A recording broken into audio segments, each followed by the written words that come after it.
విచిత్రాల నిధి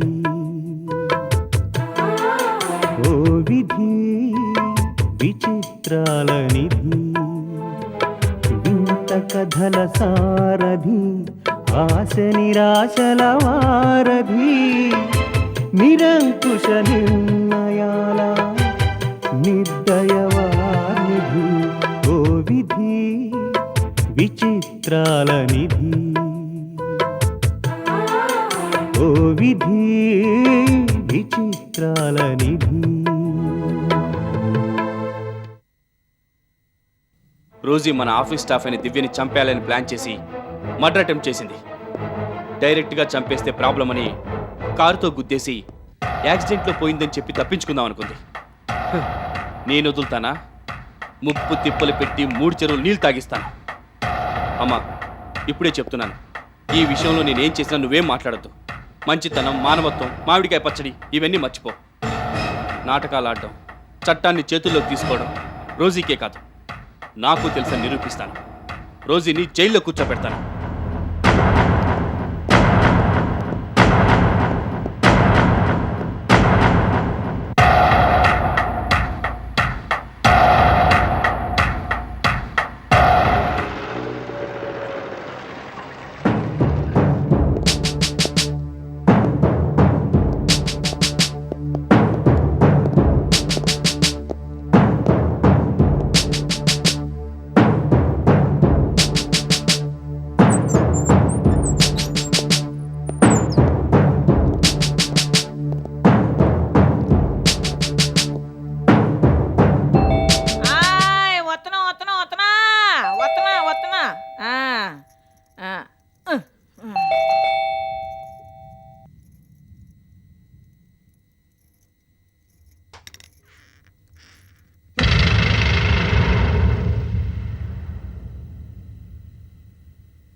madam గారు ఉన్నారా? Madam గారు అంతా నాకేడు తెలుస్తుంది.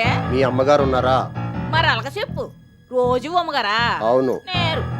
నిజంగా లేరా లేక ఉండి లేనని చెప్పమన్నారా? అదేటి మాట? పోలీసు వాళ్ళని చూసి తడుచుకోవడానికి మా అమ్మగారేం చిన్నపిల్ల ఏం కాదు. మా అమ్మగారు గట్టిగా మాట్లాడితే మీరే జడుచుకోవాలా. ఓ పాలు జైలు కూడా వెళ్ళొచ్చారు. ఏటనుకుంటున్నారు?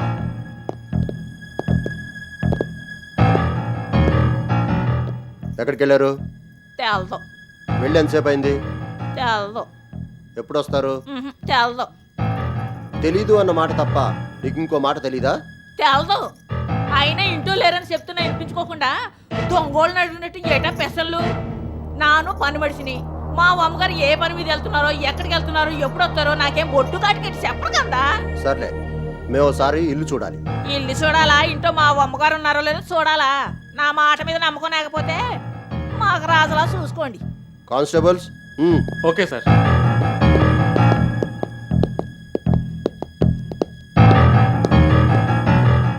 అంటే మీ అమ్మగారు ఎక్కడికి వెళ్ళారో నీకు తెలియదంటావు?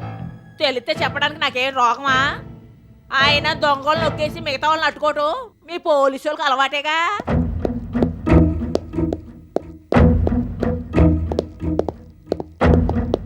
సార్, పైన ఎవరు లేరు సార్. ఈ రూమ్ లో కూడా ఎవరు లేరు సార్. మంచాల కింద కంచాల కింద చూసుకోవడం అయిందిగా. ఇక తమరెళ్తే నన్ను తలుపు వేసుకుంటా.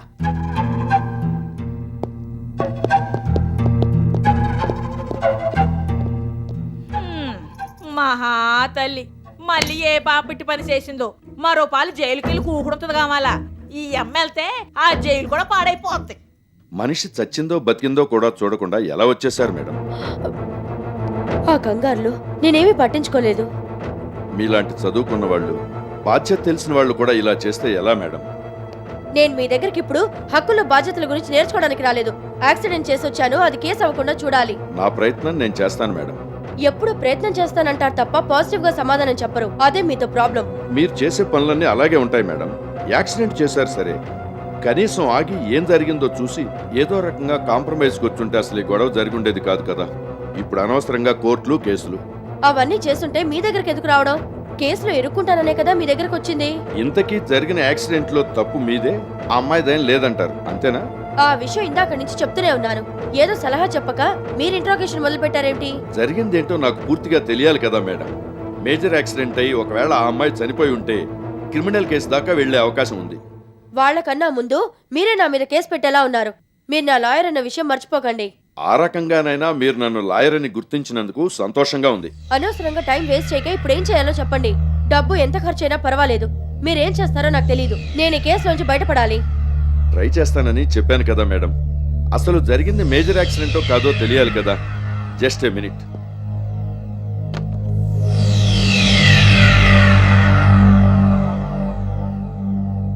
హలో, నేను లాయర్ హర్నాథరావుని మాట్లాడుతున్నాను. నమస్తే నమస్తే. యాక్సిడెంట్ ఏదో జరిగిందట. అదే, అలాగా. అమ్మాయి హాస్పిటల్లోనే ఉందా? ఏంటి, లక్ష్మీదేవి గారు? అవునా? అలాగా, సర్లేండి, నేను ఉంటాను. మళ్ళీ ఫోన్ చేస్తాను. అమ్మాయి బతికే ఉందా లాయర్ గారు? బతికే ఉంది. అంతవరకు మీరు అదృష్టవంతులు. కాలికి మాత్రం పెద్ద దెబ్బ తగిలిందట. ఆ అమ్మాయి బతికింది కాబట్టి సరిపోయింది. లేకపోతే మీ మీద క్రిమినల్ కేసు పెట్టినా పెట్టేవాళ్ళు. అది సరే, లక్ష్మీదేవి అంటున్నారేమిటి? యాక్సిడెంట్ అయిన అమ్మాయి లక్ష్మీదేవి గారి బ్రాంచ్ ఆఫీసులో పనిచేస్తోందట. ఆ అమ్మాయి Lakshmidevi స్టాఫా?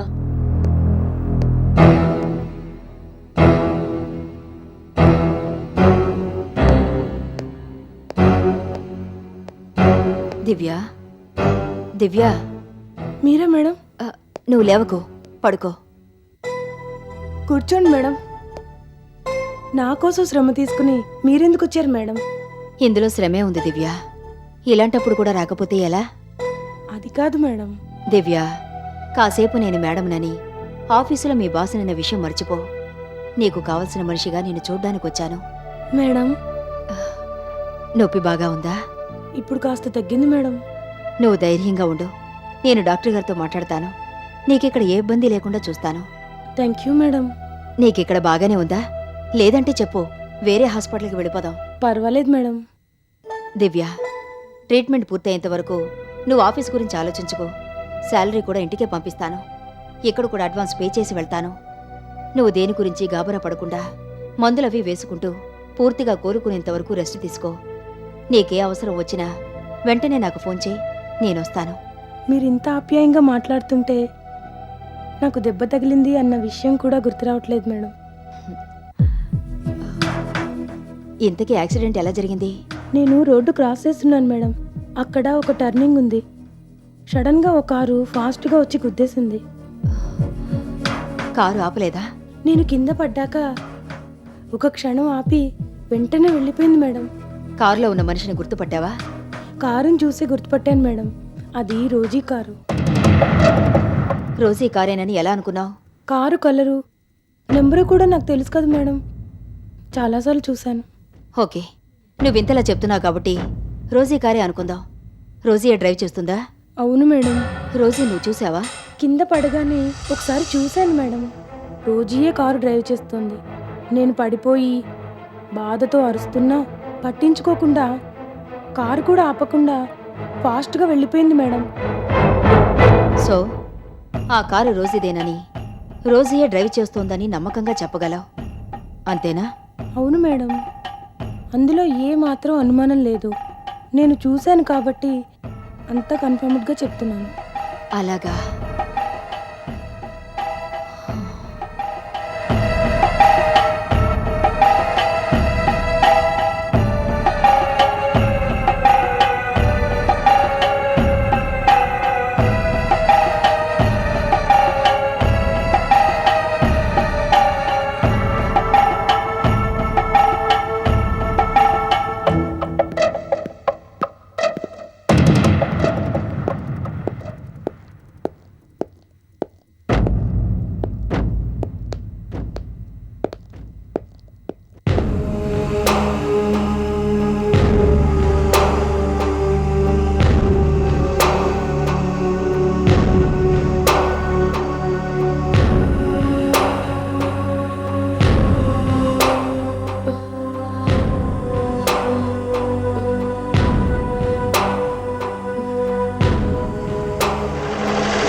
Hello inspector, how are you? Fine sir. Madam, you are under arrest. నేనెవరో తెలిసే మాట్లాడుతున్నారా? తెలుసు మేడం. తప్పు చేశాక ఎవరైనా ఒకటే. మా డ్యూటీ మేము చేయక తప్పదు. నేనే తప్పు చేయలేదు. నిర్లక్ష్యంగా కార్ డ్రైవ్ చేయడం, యాక్సిడెంట్ చేసి కూడా కారు ఆపకుండా వెళ్ళిపోవడం, ఇలా జరిగిందని కనీసం రిపోర్ట్ కూడా ఇవ్వకపోవడం తప్పు కాదంటారా? అందులో నా తప్పేం లేదు. ఆ అమ్మాయి రాంగ్ సైడ్ లో వచ్చి నా కారు కింద పడింది. దానికి నేను బాధ్యురాలి కాను. ఆ విషయాలన్నీ దొరికిన సాక్ష్యాలు ఆధారాలను బట్టి డిసైడ్ అవుతాయి. ముందు మీరు స్టేషన్కి పదండి. లాయర్ గారు, మీరేనా చెప్పండి. మేడం, ఇప్పుడు ఆయన కూడా చేయగలిగింది ఏమీ లేదు. కేసు కోర్టుకు వచ్చాక ఆయన చెప్పాల్సిందేదో చెప్తారు. మీరు నడవండి. మీరేం కంగారు పడకండి మేడం, నేను వెళ్ళి బెయిల్ తీసుకొస్తాను.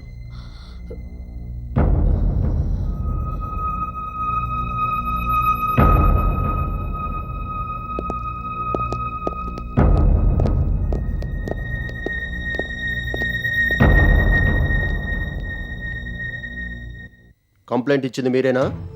అవును. ఆ అమ్మాయి మీ రిలేషనా? కాదు, మా ఆఫీస్లో ఎంప్లాయ్.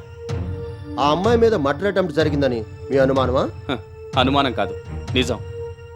ఎందుకు అలా అనుకుంటున్నారు? యాక్సిడెంట్ చేసింది మిసెస్ రోజీ.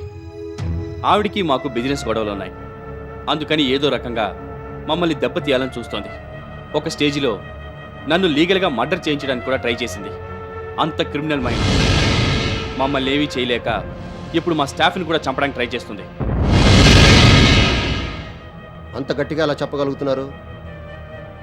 జనరల్గా ఎవరైనా యాక్సిడెంట్ చేస్తే కారు ఆపి కిందకి దిగి అసలు ఏం జరిగిందో, మనిషి బతుకుందో చచ్చిందో చూస్తారు. గట్టి దెబ్బలు తగిలితే తీసుకెళ్లి హాస్పిటల్లో జాయిన్ చేసి ట్రీట్మెంట్ ఇప్పిస్తారు. అవేవీ లేకుండా కనీసం కారైనా ఆపకుండా వెళ్ళిపోయిందంటేనే అది మర్డర్ అటెంప్ట్ అని క్లియర్గా అర్థమవుతుంది. మీరు కంప్లైంట్ ఇచ్చారు కదా, ఇన్వెస్టిగేషన్ పూర్తయితే కానీ ఏం జరిగిందో చెప్పలేం. కోర్స్, కానీ ఈ దృష్టితో ఆలోచించి ఇన్వెస్టిగేట్ చేస్తే కానీ అసలు నిజమేంటో బయటపడదు. అందుకే మీకు ఇంత క్లియర్గా చెప్పాను. స్టేషన్కి అయితే తీసుకొచ్చారు కానీ ఆవిడ నుండి ఇంకా సెల్లో పెట్టలేదంటేనే తెలుస్తోంది మీరు ఈ కేసు నీరు కాచేస్తారని. అదేం లేదు, చట్టం ముందు ఎవరైనా ఒకటే. 302 సార్. ఆవిడని తీసుకెళ్లి సెల్లో అయ్యి. Okay sir. మేడం పదండి.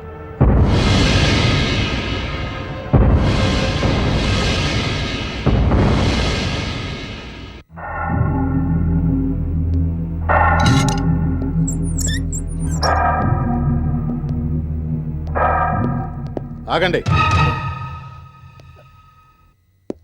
మేడం గారిని వదిలేయండి. అంత మేజర్ యాక్సిడెంట్ చేస్తే వదిలేయమంటారేంటి? అసలు అది యాక్సిడెంట్ కాదు, మర్డర్ అటెంప్ట్. మీ కమిషనర్ గారు కానీ వదిలేయమన్నారా, లేక ఏ మినిస్టర్ దగ్గర నుంచి ఫోన్ వచ్చిందా? అసలు మీరు ఇలా చేయడం వల్లే దేశంలో క్రైమ్ రేట్ పెరిగిపోతుంది. మా చేతుల్లో ఏమీ లేదండి. అదేంటి సార్, యాక్సిడెంట్ చేసిన కేసు బుక్ చేయకుండా వదిలేస్తానంటారేంటి? జరిగిన యాక్సిడెంట్లో మేడం గారు తప్పేమీ లేదండి. మేడం గారు తప్పేమీ లేదా? ఎస్, ఆ అమ్మాయి రాంగ్ సైడ్ వచ్చి మేడం గారి కారు కింద పడింది. మై గాడ్, అప్పుడే ఇంత కథ లేసారా? కథ కాదు, అలాగని ఆ అమ్మాయి స్టేట్మెంట్ ఇచ్చింది.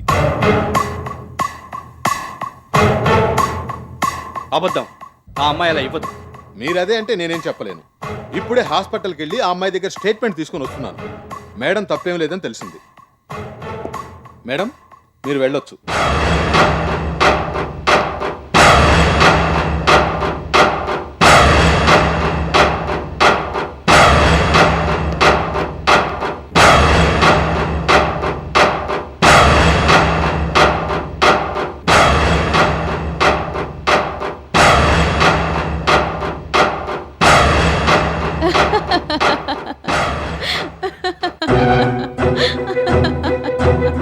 అడిగిన దానికి సమాధానం చెప్పకుండా అలా నవ్వుతావేంటమ్మా? నవ్వడం కూడా తప్పేనా? జరిగిన దానికి నాకు బోరున ఏడవాలనిపిస్తుంటే నీకు నవ్వెలా వస్తుందమ్మా? ఏం జరిగింది దీపక్? ఏం జరిగిందా? తనని గుద్దేసింది రోజీ కారేనని ఆ దివ్యకి తెలుసు. యాక్సిడెంట్ చేసింది రోజీయేనని తెలుసు. దెబ్బలు తగిలాయా, ప్రాణాలు పోయాయా అని కూడా చూడకుండా కారైనా ఆపకుండా వెళ్ళిపోయిందని తెలుసు. ఇన్ని తెలిసి ఆ రోజుని కళ్ళారా చూసి అందులో రోజీ తప్పేం లేదని పోలీసులకు స్టేట్మెంట్ ఇచ్చిందట. ఇంతకన్నా అమాయకత్వం ఎక్కడైనా ఉంటుందా? ఒకటి జరగడానికి ఛాన్స్ ఉంది. మనకి తెలియకుండా రోజీ ఆ అమ్మాయిని మ్యానిపులేట్ చేస్తుండాలి. డబ్బిస్తానని ఆశ పెట్టుండాలి, లేదా చంపేస్తానని బెదిరించైనా ఉండాలి. అది కాకపోతే పోలీసుల్ని కొనేసైనా ఉండాలి. లేకపోతే దివ్య అంత అబద్ధం ఎందుకు చెప్తుంది? నేనేం చెప్పమన్నాను? నువ్వు అబద్ధం చెప్పమన్నావా?